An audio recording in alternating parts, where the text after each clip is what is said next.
This episode is a great one. We're actually heading out of our home state of Utah and into northern Wyoming. Now, we've made this trip every year for the last 5 years or so.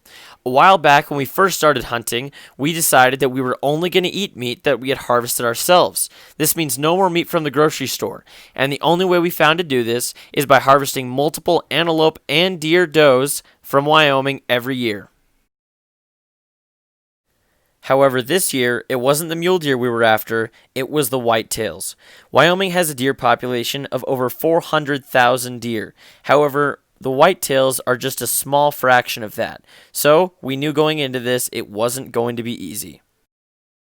But, with open minds, we arrived to our hotel just before sunset and settled in to get a good night's rest before the morning hunt. Alright guys, welcome to the video. We just arrived in Wyoming. It is a crisp 17 degrees. We just barely got to the hotel and we're just gonna go put our bags in there, and yeah, we're excited. We've got a lot of antelope to kill, so fingers crossed this goes well, and yeah, here we go. On the morning of day one, we decided to focus our time on antelope. We headed up away from the irrigated land into the open plains where we could glass for miles. We continued to hike around the open plains until mid-afternoon or so. The snow made it extremely difficult to look for the white underbelly and butt patch of an antelope. So, after trying for hours, we made a game plan to move to the lower stuff in the evening. Alright guys, well, we're just about back to the truck. And yeah, we did a few miles back there, hiked all around, looked up just about every hill, every ravine, and I don't know, no antelope. So we did turn up a few mule deer, which was kind of cool, and a coyote, which was also kind of cool, but not much to show for it. So we've got, I don't know, 2 or 3 hours left of the light, maybe less. And kind of the plan is look at Onyx, make a last-ditch effort to another piece of public, and I don't know, give it a look.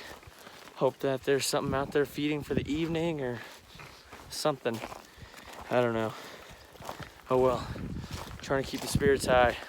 So wish us luck. Our next few days were action-packed, full of deer, full of antelope.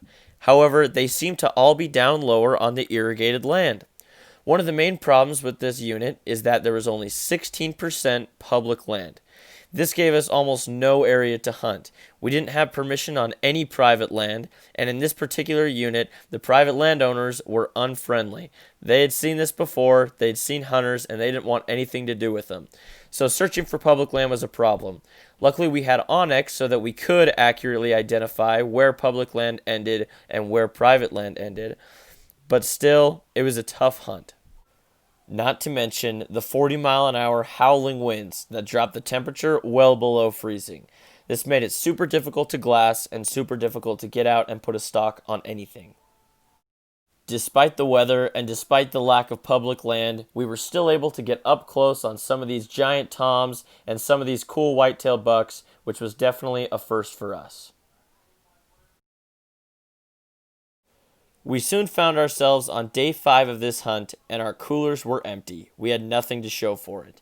However, things picked up a little bit in the evening as we located a few white-tailed does on the border of private and public. They were still on the private side, however they were nearing public and debating on whether or not to cross. We snuck in just in case and finally had our first opportunity. Alright guys, we just shot it. We just shot at a couple whitetails. We're not 100% sure if we hit them. We've got to refigure out where they were. It was about a 230-yard shot. I felt pretty confident. It was through some trees, but I felt pretty good. So we've just got to figure out where this was. Yeah, they were just in here. So We're gonna try and relocate where we shot him at, but I feel like I felt good on the shot, so hopefully. Upon further inspection, we discovered that we actually shot 2 and missed 1. Now, the 2 that we did shoot managed to run over 2 icy rivers and die just on top. So we glassed them up, found out where they were laying, and had to find a way across the rivers ourselves. Jameson crossed the river and located both deer. He then dragged them back over to the crossing point. Now we just had to figure out how to get the deer across. All right, so you throw me the paracord, and then I'll tie it to these, and then you drag them across the frozen river, all right? All right. Yep. There you go. There. Perfect. Now, we definitely wish that we would have had opportunities at bigger whitetail does. However, we've gone 5 days without an opportunity. It didn't matter what size they were, we were going to take it. Viewer discretion is advised. Yeah, I pulled a good old shot on this one. We spent what little light was left taking pictures, quartering, and packing out these 2 delicious does. We were so grateful that after 5 days, we were finally able to have an opportunity to fill the freezer.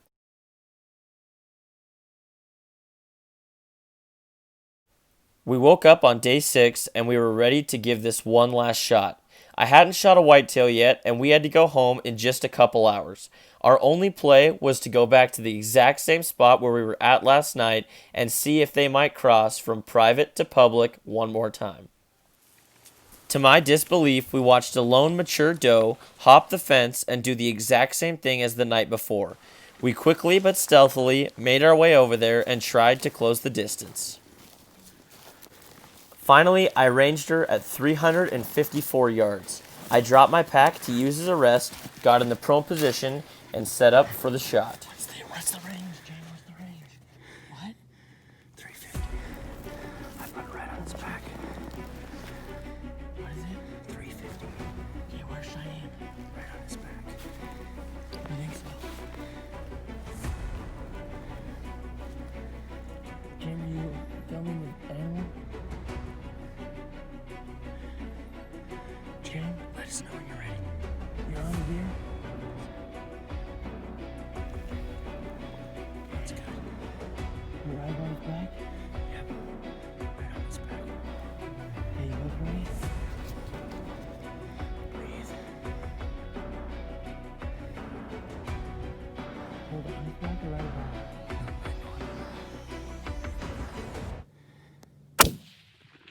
Nailed it. I hit it. Put another one in him. Put another one in him.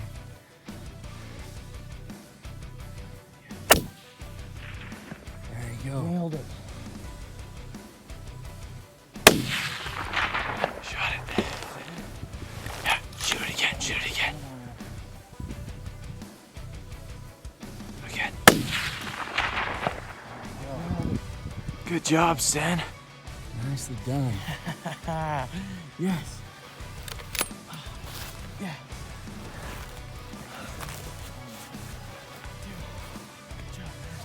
Yes. Good job. I can't believe that. That worked out perfect. Dude, I got it all on camera. Really? It's on video? It's all on video. 350 Sweet. yards. Yes. Good job, son. Thanks, Dad. Awesome. Dude, that's great, man. Good job. Man, I can't believe that. That's awesome. First whitetail. I didn't think I was going to fill the tag. We have to go home today. That was a perfect shot. Late but in earnest, man. Nice job. Oh, that's awesome. That's so cool. And we got it on video? Yeah, we got it all on video. Perfect. 100%. 350 yards. Heck yeah, guys. Heck yeah. We've been out here for literally like 6 days, and it's been so slow every day. But persistence and hard work, and there's a dead deer 350 yards away. Perfect. Good job, man. And it's like 10 degrees right On now. public land. Yeah, all on public land. Probably 25 feet from the fence line. Yup. That's crazy. That's where we shot ours. All the shots that we've had have been right in that corner. Oh man, I can literally see it right there. That's crazy. Okay, well, let's go check her out. Get the gun on safe. Those are the 2 bullets, guys. That's what did it. That's what put her down. Heck yeah. Rocking the CZ 30-06. This is the first season that I've used this gun. And that's actually the first animal that I've shot with it. So, there's not one in the chamber. We're going to put her on safe. Man, grab the backpack. I still can't believe it. That's awesome.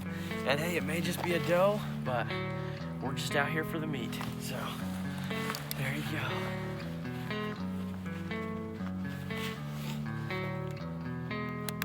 All right, let's go get her. Yeah, let's go get her.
Alright guys, this is my 2020 Wyoming white-tailed doe.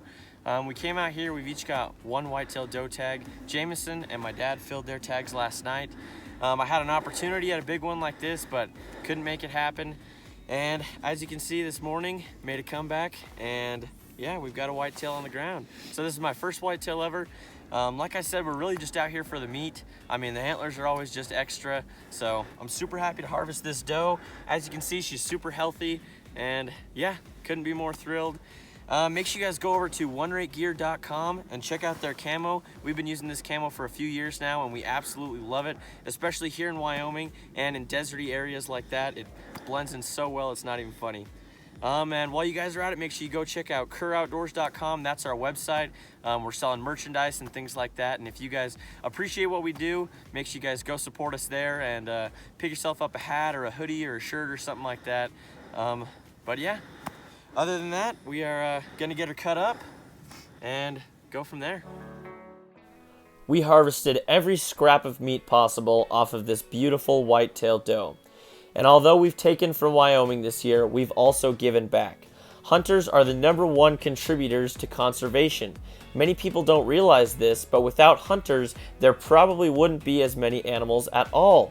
So, through unfilled tags and conservation stamps, things like that, we've actually given a great deal to Wyoming, and we're so thankful to be able to come across the border of our state and hunt in a new area with new opportunities and fill our freezer for the years to come. Make sure you guys subscribe to our channel. Make sure you guys hit the like button. Leave us any comments. Thank you so much for watching this video, and as always, we'll see you next time.